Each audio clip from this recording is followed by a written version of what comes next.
যাচ্ছেন না, drink drive বলুন, উইদাউট হেলমেট, সিট বেল্ট না লাগিয়ে রাফ গাড়ি ড্রাইভিং, কিন্তু কখন সুবিধা জানান। এই জন্য আপনারা জানেন যে 1 জুলাই থেকে 7 জুলাই পর্যন্ত আমরা রোড সেফটি উইক সেলিব্রেট করছি।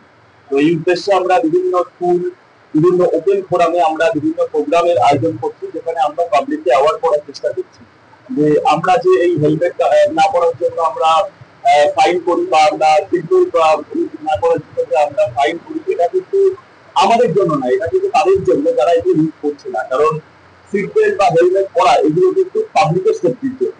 তো এই জন্য আমরা গোটা 1 সপ্তাহ ধরে আমরা কিন্তু রোড সেফটি উইক সেলিব্রেট করছি, এবং আমরা কিন্তু মানে আগের বছরের তুলনায় এই বছরে কিন্তু আরো অনেক ভালো রেজাল্ট পেয়েছি।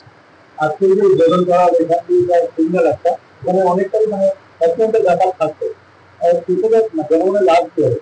এটা একটা অ্যাক্সিডেন্ট প্রোন জোন, একটি উঠিয়া মোড়। তো এখানে আমরা এই সিগন্যালটা আজকে ইনাগুরেট করলাম, রেসপেক্টেড ডিসিপি স্যার প্রেজেন্ট ছিলেন এখানে।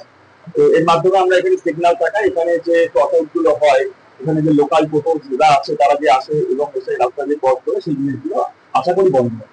স্যার, ট্রাফিক পুলিশের কোনো স্কুলে গিয়ে বাচ্চাদেরকে কোনো অ্যাওয়ারনেস প্রোগ্রাম হচ্ছে না? অবশ্যই অ্যাওয়ারনেস প্রোগ্রাম হচ্ছে।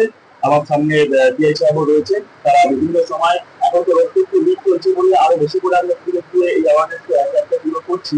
এছাড়া আমাদের সারা বছরই বিভিন্ন সময় প্রত্যেক মাসের মধ্যে 2-3টে করে টার্গেট থাকে, আমরা স্কুলে যাই এবং সেখানে গিয়ে ছেলেমেয়েদের এই রোড সেফটি বিষয় কিন্তু অ্যাওয়ার করি।